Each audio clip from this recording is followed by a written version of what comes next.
Hello, team, and welcome to another ATP Geopolitics video with myself, Jonathan MS Pierce. This is the Ukraine War breaking news update, although it's not so breaking anymore because I think half the world know about it. What has happened? Well, it turns out that the skies above Russia have been denazified somewhat due to uh, Yevgeny Prigozhin, the leader of Wagner PMC, private military company, the mercenaries that have been so active in Ukraine. It appears that his plane has intercepted something midair and come off the worst for it. Now, this is massive news. Let's try and work out, first of all, what has happened. Second of all, um, what we can make of this and who we think might be responsible. So, what has happened? Well, we know that as far as I'm aware, and this was announced very quickly by TASS and by the Civil Aviation Authority from Russia, it was very quickly officially um, statemented, and that's interesting because that might tell you something. Uh, it appears that there were two planes. Prigozhin's planes were flying.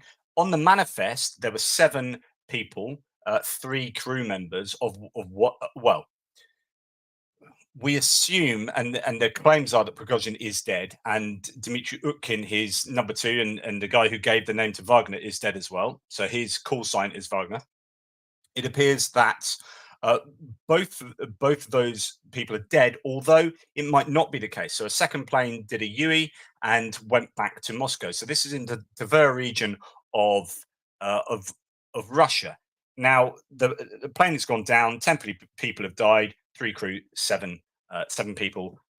Names on manifest and whatnot. Let's go through.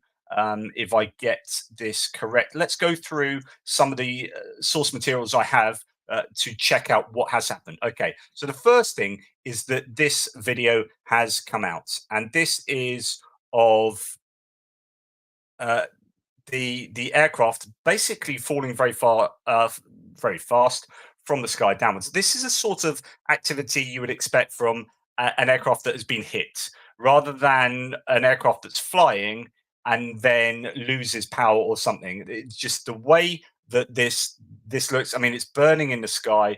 I would bet a lot of money that this is some kind of air defense system hitting it or an explosion on board. Uh, so that's the first thing to say. And it's falling from the sky. Okay. The question is, was Prigozhin definitely on board? Let's assume he was on board at the moment, but bear in mind that he might not be, and it could be a cover up. He could be alive, or it could not be a cover up. He was on the other plane, and that one was the one that was blown up, etc., or fell out the sky. Right. Here's a view of the wreckage of Prigozhin's plane in the Tver region of Russia. Let's go and just first of all work out exactly where that is. So the geolocation of that film is, we go to my map here, and that is, goodness me, I was expecting to have a quiet night watching a movie with my missus, but that's not going to happen, is it?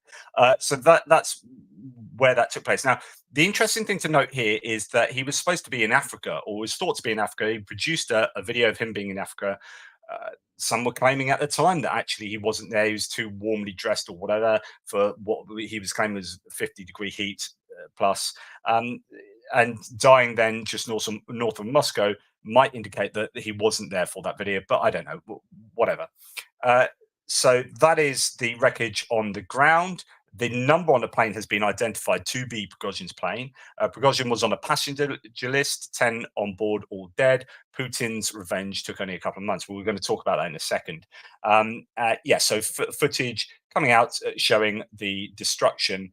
I'd already talked about how Wagner had been wiped out in terms of the Ukraine war, and he had been essentially forced to go and make Russia great again in Africa. We talked about that the other day. As parts of the airplane, ridiculously far-fetched as it sounds, says Tim White, I think we must not completely dismiss the possibility of a fake death. That Prigozhin and Utkin got a tip-off or wanted to let others think they're dead. In Russia, anything is possible. Also worth pointing out that another of Prigozhin's planes was also airborne at the same time as the other one was blown out of the sky. The state says he and Utkin are dead. We await some comment from what remains of the Wagner organization. Okay, let's move on to the next thing. So this is from Rob Lee, Buzzer says Embraer ERG 135 aircraft that belongs to Yevgeny Prigozhin crashed today in Tver, possibly shot down by air defenses. And we see the confirmation of the number. Vladimir Rogov says Wagner sources confirmed that Prigozhin and Utkin were killed. So Wagner is admitting this. Fontanka sources said Prigozhin and Wagner commanders were on the plane. Prominent Grey Zone Telegram channel, but run by Wagner veteran, confirms that Prigozhin is dead. Financial Times has been quoted as saying that an anonymous Western official has claimed that the plane was shot down by Russian air defense systems. Okay, so that's interesting information. Rosavietsia published a list of passengers and crew members of the Embraer business jet that crashed in Tver Oblast. 7 passengers, including Dmitry Utkin and Yevgeny Prigozhin. And Chekolov is a name that I've also seen, so that could be another important. And Alexei, possibly, I don't know, although that's the first name. So possibly some other important names, not 100% sure there. Yeah, so Dmitry Utkin, if you don't know him, or you might recognize him. He's a chap who has SS Nazi symbology tattooed on his collarbone and the Nazi eagle there as well. He is one of the ones responsible, I guess, for denazifying Ukraine. There's some kind of horrible irony there. And a Western official said they're being told the plane had been brought down by Russian anti-aircraft missile system, but could not confirm whether Prigozhin was on board, adding Putin doesn't take prisoners. Wreckage of Prigozhin's plane, and apparently somebody saying that seems to indicate fragments of a surface-to-air missile taking out the plane. So is that evidence that it was taken out by surface-to-air missiles? Okay. Official address of the movement Wagner Play says there are rumors about the death of the head of Wagner PMC Yevgeny Prigozhin. We directly say that we suspect the Kremlin officials led by Putin of an attempt to kill him. If the information about Prigozhin's death is confirmed, we will organize a second march of justice on Moscow. He'd better be alive. It's in your own interest. So this is the idea that things could be interesting in Russia going forward because Wagner might want to take revenge. Something else to throw into the mix here is that the Belarusian authorities have cut off the internet in the area of the main Wagner group camp in the Tel village in Belarus. It looks like Putin and Lukashenko are trying to stop the Wagner group from communicating with each other and coordinating a quick response. That's Visegrad 24. Take everything I say, of course, tonight with a pinch of salt. So, okay, let's go back to think about what we can learn from this, what really has been going on. Okay, right. So, and thank you for all joining in here. There's a good deal of you there. Thanks for checking it out. So, the first thing for me to say, and this is speculation, of course. So again, take everything I say with a pinch of salt, big time. I don't think, or I'm somewhat undecided about this, but I don't think Putin is massively behind this, perhaps. And the reason I don't think Putin would be massively behind this is that Prigozhin was still alive before today. If Prigozhin wanted Putin dead or out the game, he would have been arrested straight after that mutiny and gone to prison. Like, even after doing a deal with Lukashenko, he ended up in St. Petersburg shaking hands with African leaders at the African Moscow conference, right? So that's kind of weird. Like, Putin would definitely have got rid of him if he wanted him got rid of. At the end of the day, Surovikin, who was the the butcher of Syria and whatever, was the fall guy for the whole mutiny. You've got the mutiny taking place. Prigozhin getting away with it. They shot down 6 to 7 VKS aircraft, and all the Prigozhin's Wagner fighters were given permission to go about their own business elsewhere. And that's all weird. And Lukashenko was given a was given the permission to look after Prigozhin in Belarus. So it's all really, really bizarre. Right. Okay. We have, I think, evidence that Prigozhin still had utility for Putin. We saw then him playing a part in, as I've said, the conference with the African leaders taking place in St. Petersburg. Then we saw him in Africa, supposedly, and saying, we're going to make Russia great again.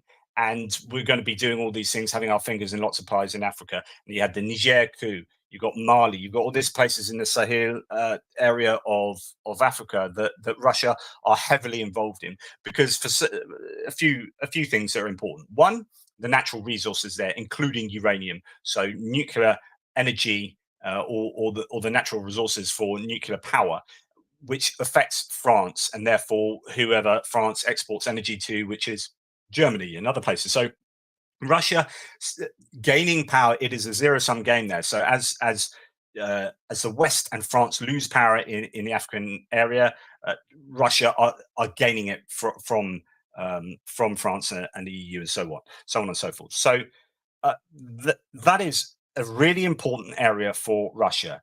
They get, it's not just the natural resources, Russia get votes in the UN. So when places like Mali suddenly go, oh yeah, we're going to vote not to screw over Russia in this kind of resolution vote in the UN or whatever, you suddenly understand that, oh right, okay, so all of these countries have equal votes.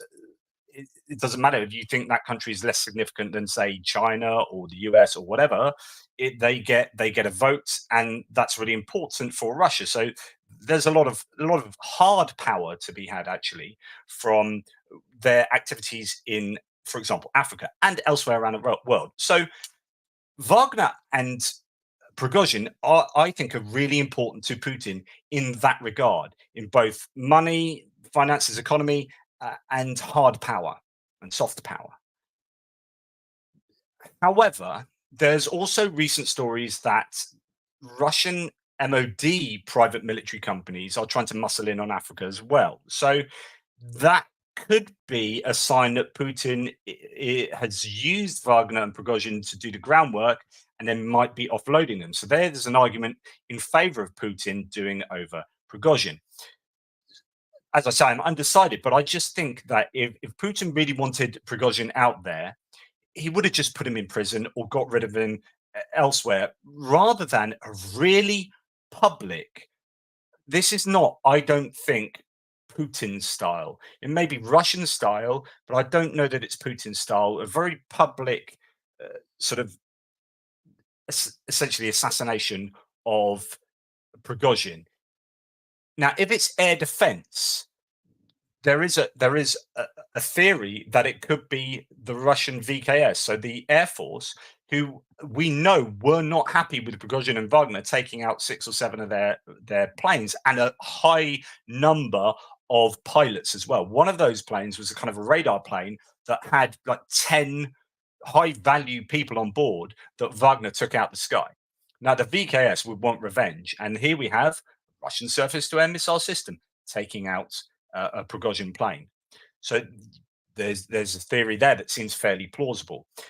So, okay, let's go back to Putin now. So there are several options with Putin as well. Is one, Putin outright said, I want Prigozhin dead, go and kill him. Two, other entities such as the Russian MOD or the VKS came to Putin and said, right, we really want to do over, or the FSB, whoever, we really want to do over Prigozhin. Are you all right with that? And Putin goes, yeah, I'll look the other way. So it's a kind of like sanctioning of that, but he's not behind it at the core. And the other option with Putin is that he wasn't behind it. Okay, so if it wasn't Putin, who could it have been? There's any number of people that want Prigozhin dead within Russia and outside of Russia. So you've got the MOD, you've got the FSB, you've got the Air Force particularly.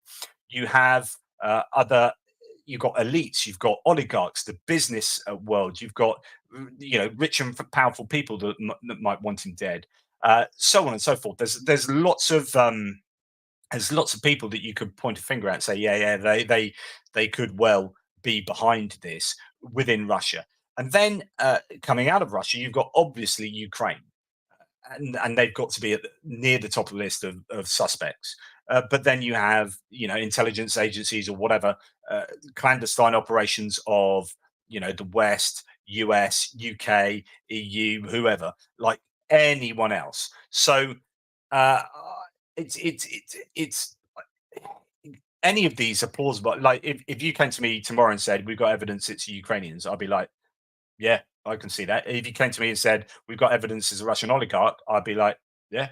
Uh, Any of those that I've just mentioned, I'd be, yeah, I could fully believe that, no problem at all.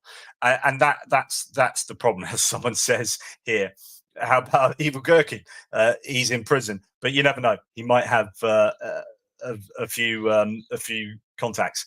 Shoigu. You can uh, just see it as anyone really. Here, sorry, I disagree. It's totally his mafia style, like The Godfather, meeting him for tea and the uprising of many people who fell out the window, who fell out of windows is mafia style Russia. Yeah. So what I'd say to that is those are deaths that happen. That's FSB, and I don't know that Putin would sign off on every single one of the people who die around Russia, although he may well do. But there'll be people I think coming to him or him together.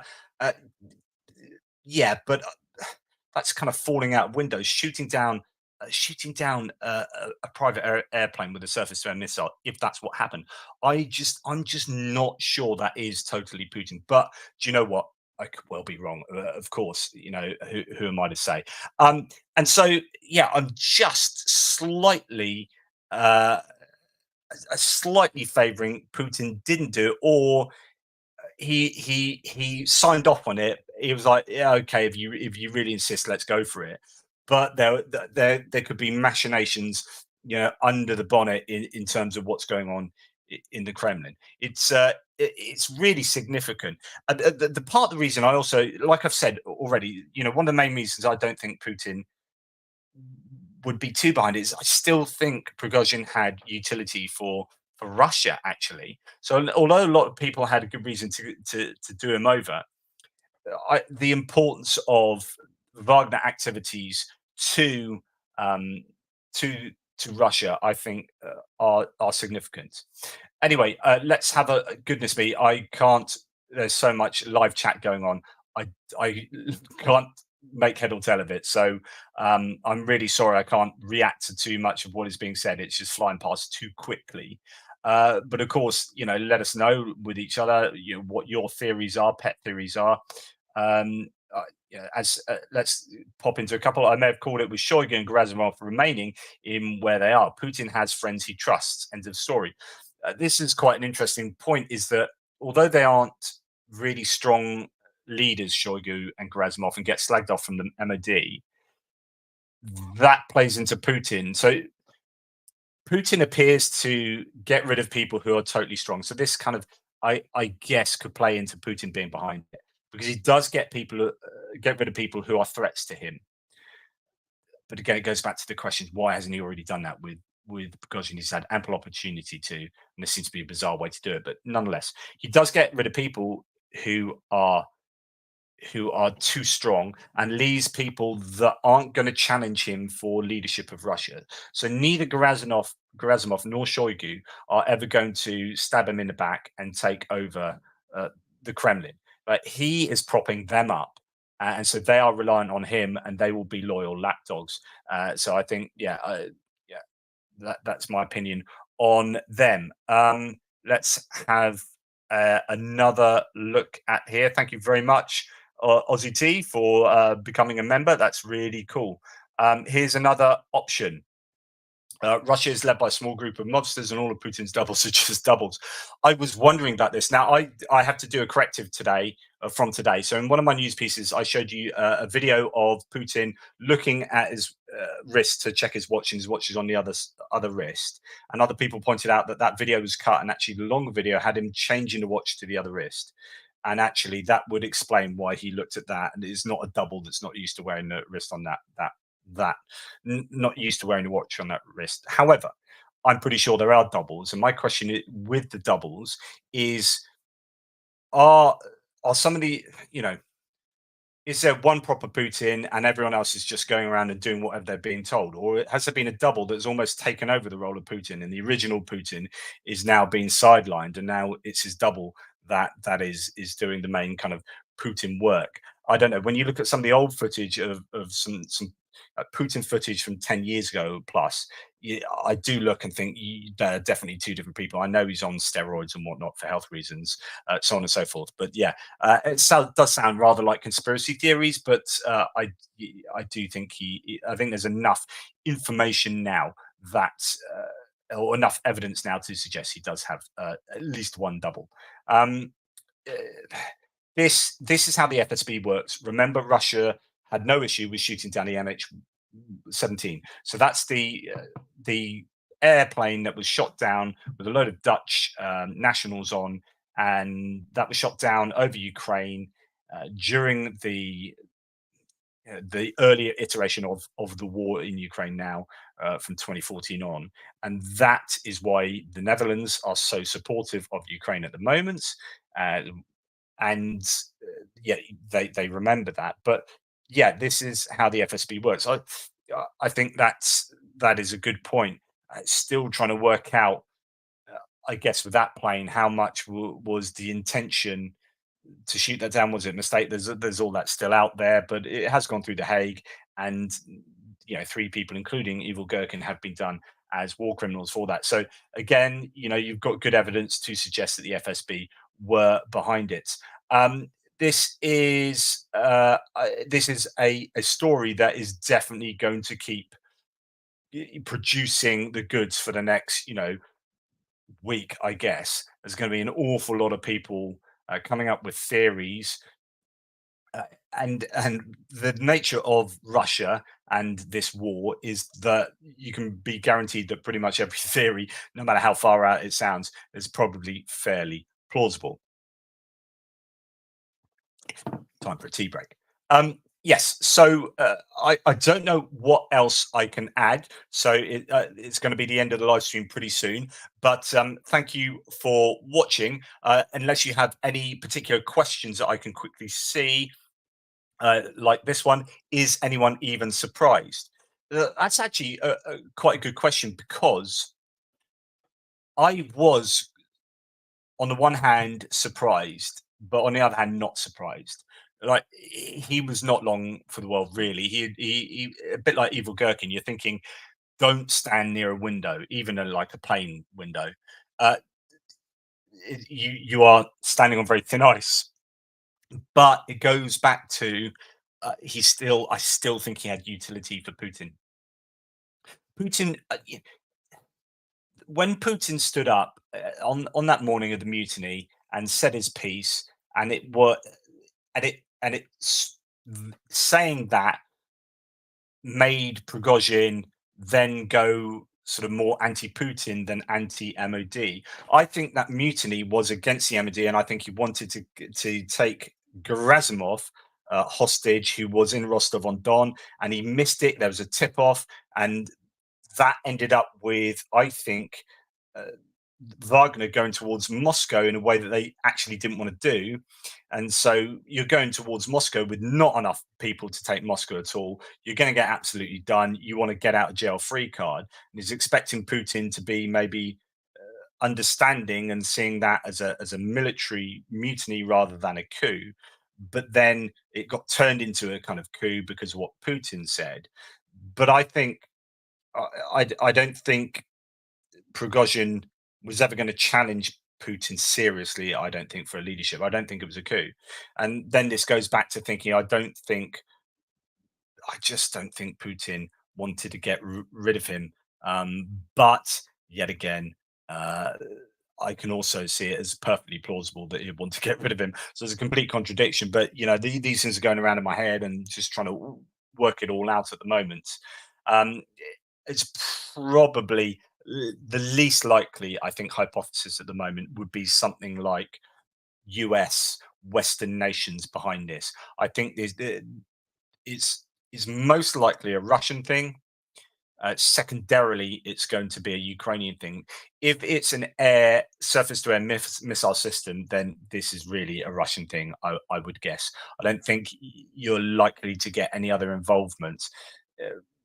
But we still need to wait to see if it is definitely a surface to air missile.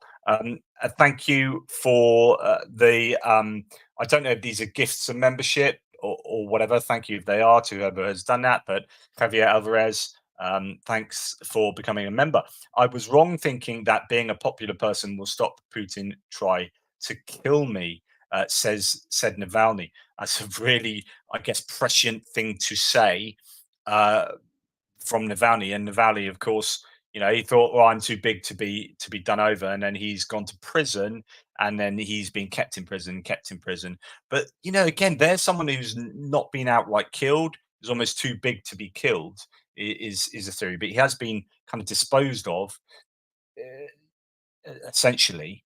And you wonder whether I see. I still go back to, I think if Prigozhin wanted to get rid of, sorry, if Putin wanted to get rid of Prigozhin, he just would have put him in prison. He had ample reason to put him in prison. Now, if the argument back to that is, well, Putin was too afraid of what the Wagner troops might do. Well, if you're going to shoot him out the sky, those Wagner troops are going to be even more peed off now. But it might be, but then see, there's all stuff going around in my head. But then the argument back to that might be that actually Wagner pretty much given all their big weapons back to the Russian MOD. They've been, you know, they've been pacified almost. So now's a good time to do something big to Prigozhin, because actually Wagner in a much worse position to be able to do anything, certainly militarily, uh, against Putin and the Kremlin. And this is where you might go back to ideas like you know Wagner claiming that they're going to have this march of justice on Moscow.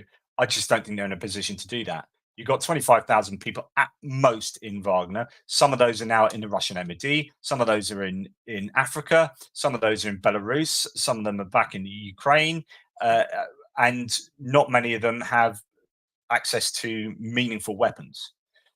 So I think this is, it's a lot of big talk, but I'm not sure it particularly means anything. There was another. Where did I see? I had another quote that was about saying about, hey, we are now uh, we are things are in place already. There are plans. I've lost my source though. I had another source that said basically uh, there are plans in place um, upon his death, upon Prigozhin's death, and now he's dead. The expectation is that those plans will start to roll out. But again, I don't think Wagner are in a really good position to do that. Thank you very much, Sal Vodka, and he's thanking Aussie T for the gift, I presume, of membership or something there. So that's fantastic. Right, okay. I guess that's all for me to say at the moment. Again, I will go back to what I said at the beginning. If you weren't here at the beginning, I did say that TASS being very quick with the announcement, I think tells you something. And that to me indicates that this was someone within the Kremlin or within the Russian political setup had a lot to do with this. Whereas had it been the Ukrainians, I think you would have had a delay, and then people going, "Oh, what's going on? Is Prigozhin on that plane or not?" And they came up really quickly. It was like, "Oh, it turns out Prigozhin's on the plane. He's dead." There you go, and that does lead towards the conclusion that the Russians were definitely involved. A short look at FSB KGB history. They love public hits. And it's just a question of, the question is, did Putin, was he behind it, or was he signing off? So back to what I said earlier. Uh, and this then leads on to other questions. So this is something that I found interesting for some time now, which is, how much do the FSB now do without Putin knowing about it? So we know he's former FSB, but he's obviously a very busy man, but he's also an autocrat and probably a control freak. I don't know. How much of the FSB operating behind Putin's back, and how much are they worried? What goes on in the Kremlin, to the degree that, can other people who are worried about, say you're worried about Putin and you think he's made a really bad decision to go to war and this whole war is a bad idea, is there any way for that to manifest itself within the Kremlin, within the hierarchy of the FSB, so that they can have people who will talk about, well, Putin's nuts and this is a really crazy idea. Is there anything we can do about that? Or I think we should kill Prigozhin. Let's go and do that. Does anything happen within the FSB outside of Putin's jurisdiction? And those are the kind of questions that I'd love answers to. But I don't know that those are answers that are easy to come by. Right. Anyway, yeah, as someone says, there was always a split within the FSB. I clearly don't know enough about the FSB and the ins and outs of them. Anyway, thank you so much for watching, guys. All 743 of you. I really appreciate you spending the time with me tonight. This is a fascinating nugget of news that it will be the gift that keeps on giving. And I don't mean, people's lives have been lost here, but then you think of people like Prigozhin and Dmitry Utkin, you think those are lives I don't particularly care for.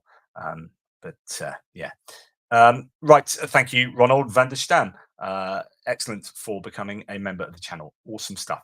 Anyway, take care, everybody. I will speak to you. I've done too much content today, so I do apologize, and that's why I did a live. Just had to get this out, get this analysis out there, and then I don't need to redo it tomorrow and whatever. Just business as usual tomorrow with regard to my news pieces in the morning, and then a frontline update after that, and hopefully an extra too. So take care, everybody. Toodle pips. I will speak to you soon.